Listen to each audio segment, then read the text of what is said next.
How's everybody doing? Obviously, welcome, excited. Appreciate you guys being here.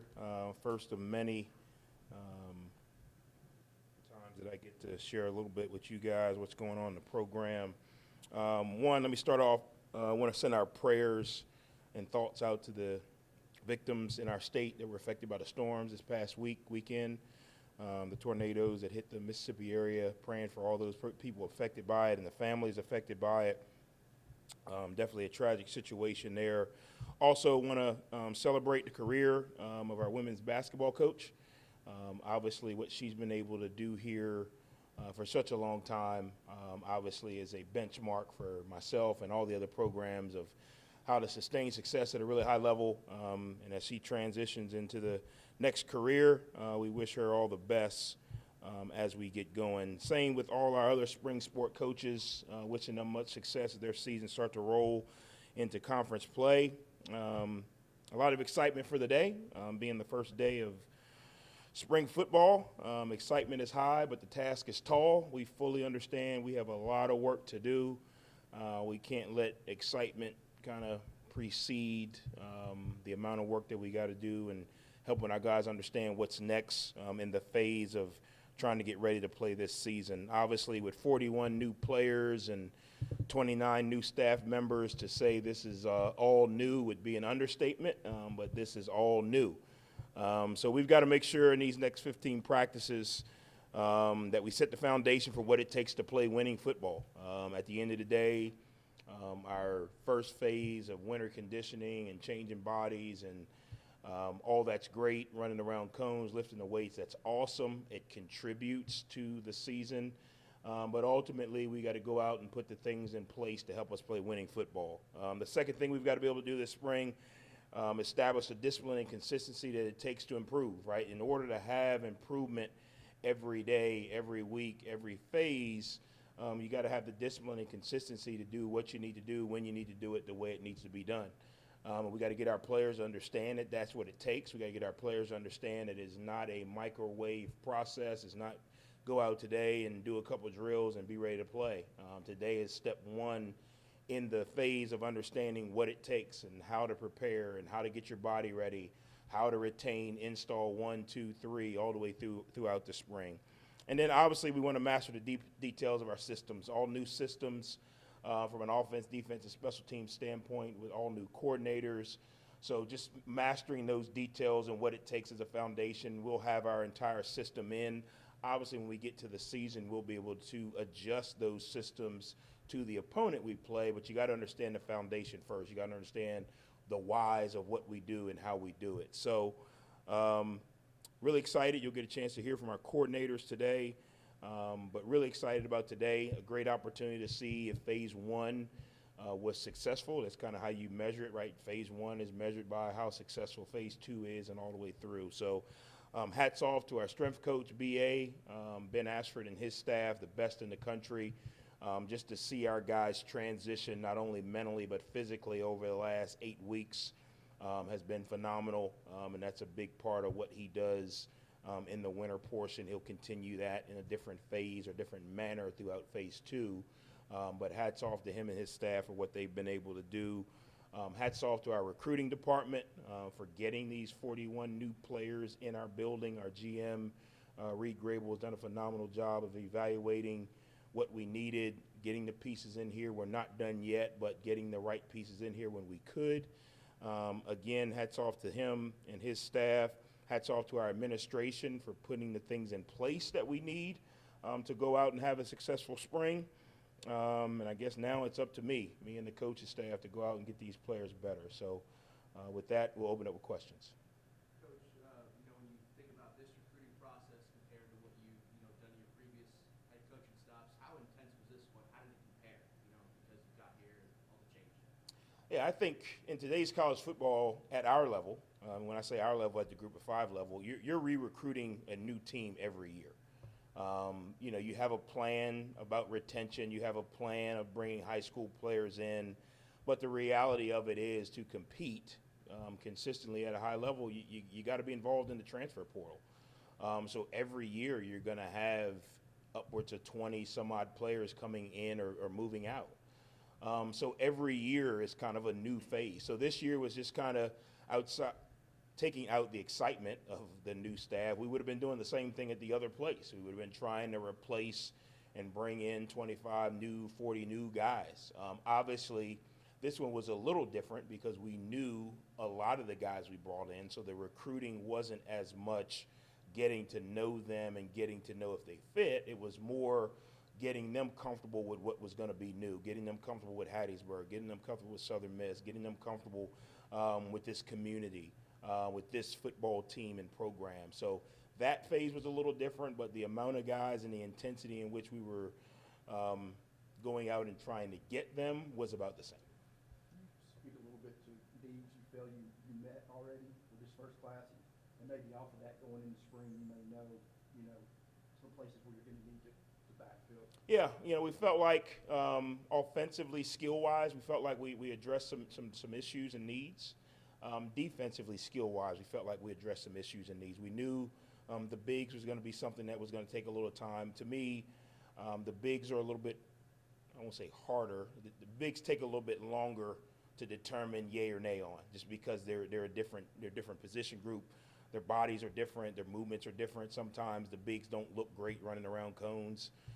So that's the area that we want to be able to evaluate this spring and figure out what type of investment in the bigs we need to make in the spring portal. And then we need to make sure that the skill pieces that we did brought in fit, right? You can bring in 100 X wide receivers, but somebody's got to play Z, somebody's got to play slot. So making sure that those pieces fit on top of making sure that we evaluate the bigs and make sure we're in a good spot for them moving into the season. Coach, in December, you mentioned one guy that you really wanted to keep. That was Ty Mims. Once you got into the film and into the tape, who were some other top priority guys that were already on the roster that you wanted to take? Yeah, I don't think I want anybody to leave, but Chris Jones has been a big piece to our winter conditioning piece. It's hard to kind of say because the winter conditioning piece is truly winter conditioning. There is a Rydell evaluation that's going to start today. Some guys look great running, some guys just don't look great running. I told the team I had a really, really good player that's playing in the NFL now, and I won't say his name, I don't want to embarrass him. But if you watched him in winter conditioning, you would not say NFL player. But when he put the helmet on and the football piece came in, he was exceptional. And that doesn't mean that they dog it through, the running. It's just some guys look great running. Obviously the skill guys, the running piece is going to be a little bit easier for them than the bigs. So there's a Rydell piece or a helmet and football piece that comes into it that we'll get a chance to see. But obviously Ty, just from being on the other side, evaluating his on-field ability. Same thing with Chris Jones, evaluating his on-field ability. I think Kyron Heath has some potential. You got to see him play the game. But when you look at his size and movement, he has some potential.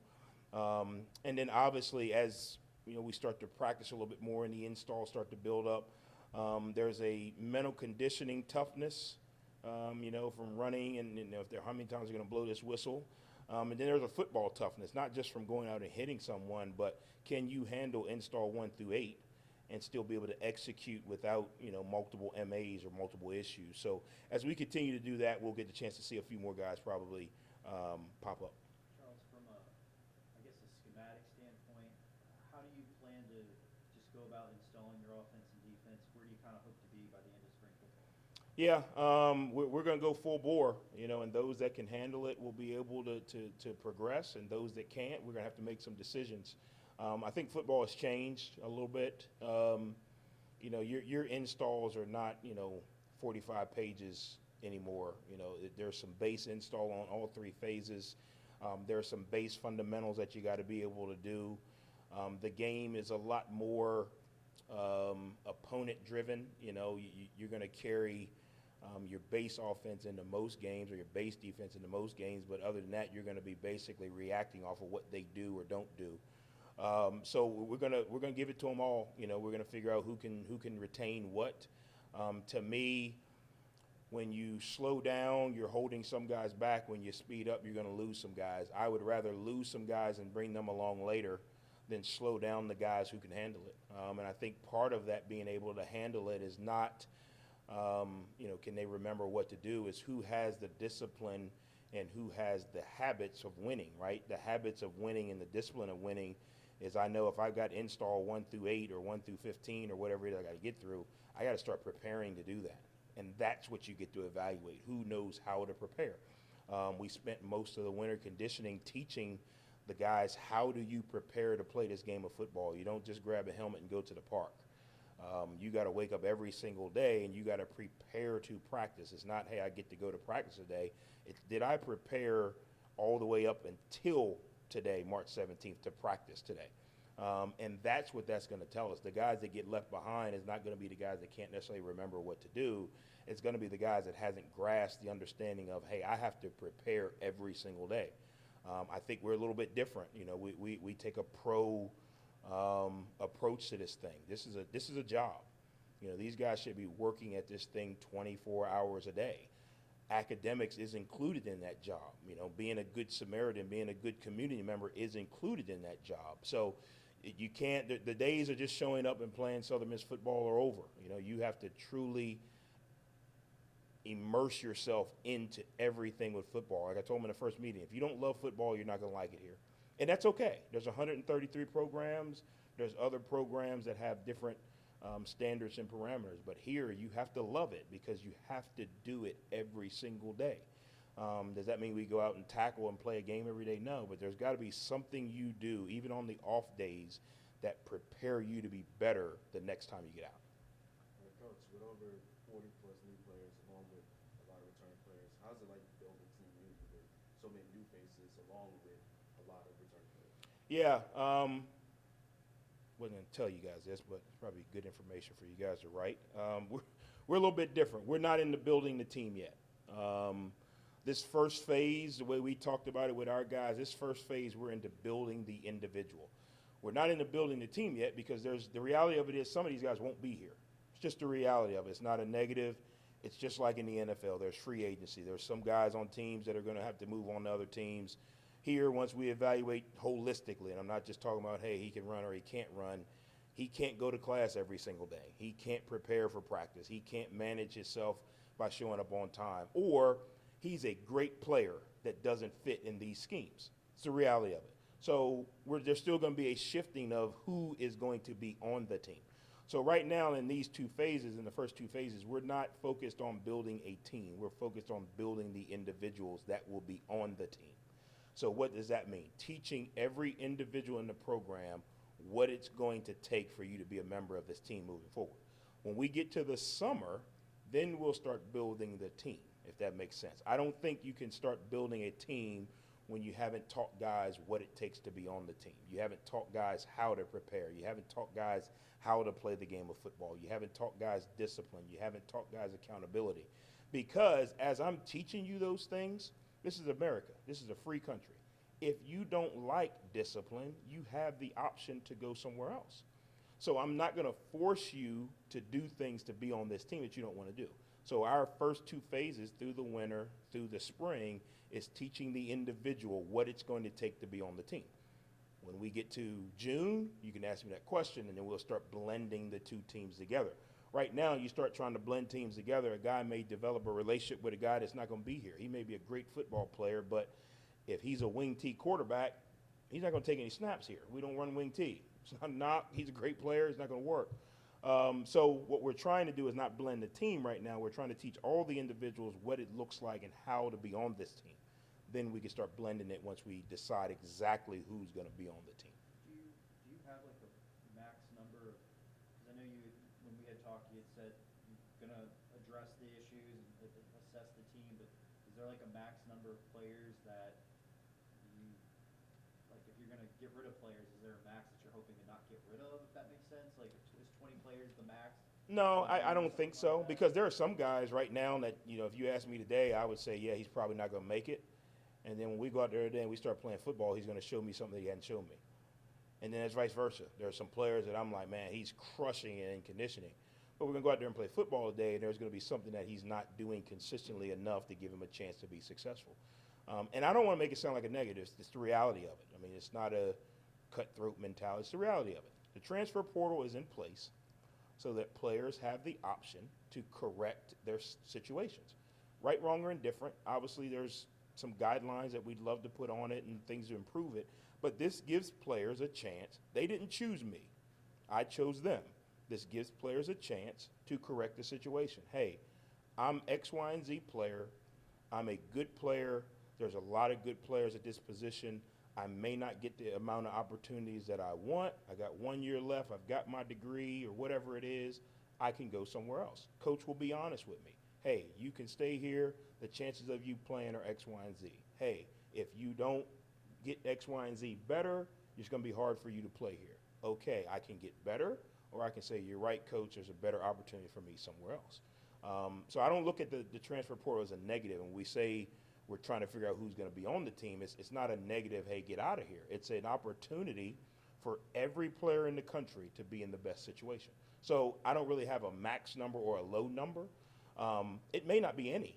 The reality of it may not, but as we go through phases, you have to be honest with the guys.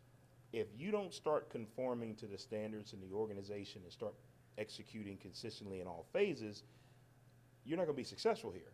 So if you're not going to be successful here, why are you here, right? It's common sense. If you don't like flipping burgers, don't work at McDonald's. Go to Chick-fil-A. You can dip chicken. Does that make sense? So for us, it's not a negative or not trying to get rid of guys or be, what do you call it, spiteful. It's being honest with young men and saying, hey, here are your opportunities here versus your opportunities somewhere else. Now, some of these guys are going to say, hey, what do I need to do to improve? I want to be here. Awesome. Here's what you need to do to improve so you can create value for yourself here. How does what Blake's going to run here compare or contrast to what Braylon was running last year? It's going to be similar. I think, presentation may be a little bit different, but it's going to be similar. I think, 90% of football is the same. We're all running the same plays. I think the way you package it and the way you, kind of deliver it on game days is what kind of changes things. But it'll be similar. Obviously, he'll be able to break you down and get you into the details of it. But as far as, putting the ball in space, getting the ball out of the quarterback's hands quickly, there'll be some quarterback run elements to it because Braylon has that ability. And then there'll be some opportunities to push the ball down the field because I think we got some playmakers. So using the space on the field, trying to get our athletes in space, putting defenses in situations where they have to show their hand a little bit quicker. Protecting the O-line is always important. The quicker you can get the ball out of the quarterback's hands, the more you protect your O-line, the more you can get the ball in space by creating space, the more you can help your O-line in the run game. So I think it'll be a combination of what we've done compared to what we want to do. Now, again, the great offensive coordinators that I've been around, they can tell you, hey, here's my system. And they can go into the first game and it look nothing like their system because they've been able to adapt it to the players they have. That's the one thing, one of the reasons why Blake is here is because he's been able to adapt his system, to multiple players, multiple areas of the country. I mean, the guy went out to the moon and was still successful running offenses. So I think that says a lot about his ability to adapt his offense or his system to the players he has, no matter what those players, can or can't do, if that makes sense. Just to that, what do you like about the staff you put together? I think obviously we've got experience on all different levels. One of the things I wanted to make sure, Mississippi is a special place. Recruiting Mississippi is a special place. You got to have regionality awareness when you recruit this state. I think we have that on our staff. We got a good balance of youth and experience. At this level, when I worked for Coach Saban, I never really understood how he managed to change staffs every year and still be successful. When you work on this level, you learn how to change staffs every year and still be successful for different reasons, obviously. But what it taught me was you always got to be able to balance your staff, however that balance is. And there's multiple areas. There's a youth balance. There's an experience balance. There is a regional awareness balance. There's great coaches all over, but in the recruiting world, you got to have some familiarity in the areas you're going into. I think it helps, especially now in the transfer portal area, when guys start talking about, hey, I recruited this young man in high school. Now 3 years later, he's looking to make a change, and we still have that relationship. And then I think we have a really good balance of coordinators who have coordinated for a long time and know how to manage staffs. I think that's is probably a undervalued quality of a great coordinator. We can all call plays and we can all pick a great person to call plays on game day, but being able to manage the staff and who can handle what responsibilities, who needs to be instructed a little bit more, who needs to be a little bit less, how do you balance the weaknesses on your staff and managing your staff before it gets to the head coach. And then obviously I have to do that holistically throughout the organization. But our staff from top to bottom has been great. I think the familiarity of the guys that I've worked with before, plus the balance of the new guys has been really good. Could you speak on just bringing in Blake, and obviously he's got his ongoing legal battle. Was there any concern of that potentially impacting the program or his job? And obviously you hired him, so what made you look past that? Yeah, our administration here is great. We did our research. Typically what you guys read in the media is about 6 months behind. So I say that jokingly, but there are some things already in place that we know or we feel really good about. Our administration did their diligent, research, and trust me, I get it. There is also a public perception that comes into that. I think Blake being here before was a big help to that. After I got a chance to talk with him, about not only that but everything, I felt really comfortable about it. Jeremy had a chance to talk with him as well, and our legal people did their research. We felt good about what we knew and the information that's there. Again, I think whenever you can have someone on your staff that's had success not only in this league but at this place, it helps. He remembers what this place is like when the Rock was jumping. He remembers what this community was like when Southern Miss football was at the top. So he's a valuable asset to me because not only from a relationship standpoint in this community can he help, he can help me kind of understand what it looks like to get back here, back to the top. And he's also had success in this league. So when you talk about, again, regional awareness, you talk about league awareness, obviously the league changes, but the schools and the communities and the foundations are still the same. So for him to go to Arkansas State and have success, him to be here and have success, having success in the Sun Belt, he understands that. I think the Sun Belt is a special league, and to have success in this league is you've done some good things, not only from a coaching standpoint, but from holistically. So for him to have that experience on both sides helps me because him managing the offense from a head coach's mindset position has been great. He's also been phenomenal as an assistant. Sometimes you get assistants that have been head coaches and they still think they're head coaches and it takes them a while to click. He's been phenomenal from that perspective of asking questions. How do you want it? Where do you want it? When do you want to do this?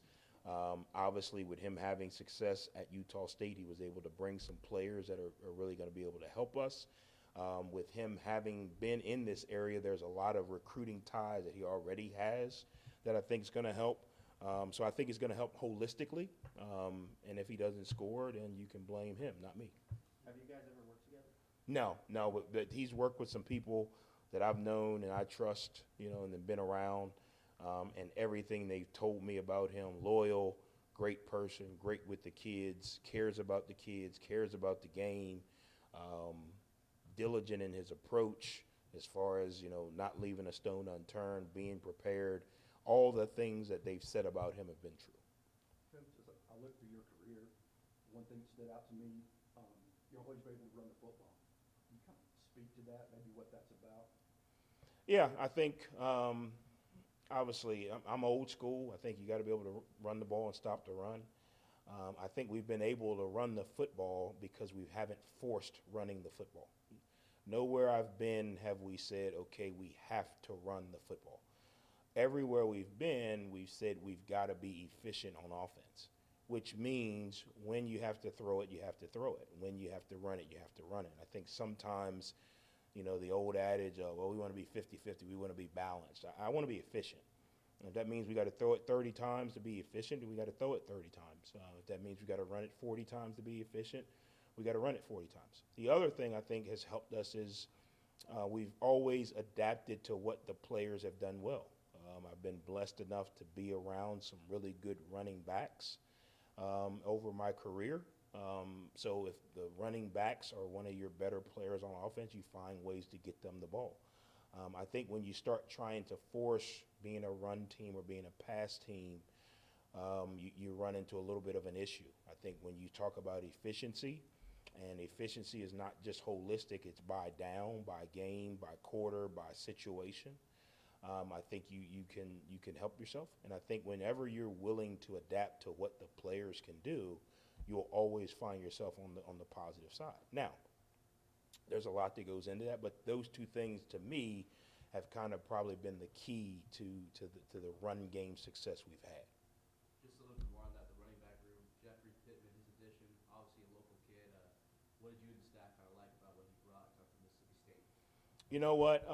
I've always been attracted to kids who are hungry, who, regardless of where I've been, whether it's Alabama or Tennessee State or wherever, kids who love the game. Pittman loves the game. There's a lot that goes into it, and trust me, I am a component of NIL, and I'm a component of revenue share and all of those things. But to the core, the team that runs out of that tunnel will love playing the game. That does not mean that they don't like what comes with that. But the team that runs out of that tunnel will love playing the game. Jeffery Pittman loves playing the game. He loves the work that comes with playing the game. Don't get me wrong. He wants to play at the next level. He wants to be able to create value for him and his family. That's a big part of his why. But his work ethic has been phenomenal. His determination, his mindset. You can look in some guys' eyes and they want to win, and they want to win bad. And those are the guys that'll be on the team, the guys that want to win bad. This is not the YMCA Youth League football.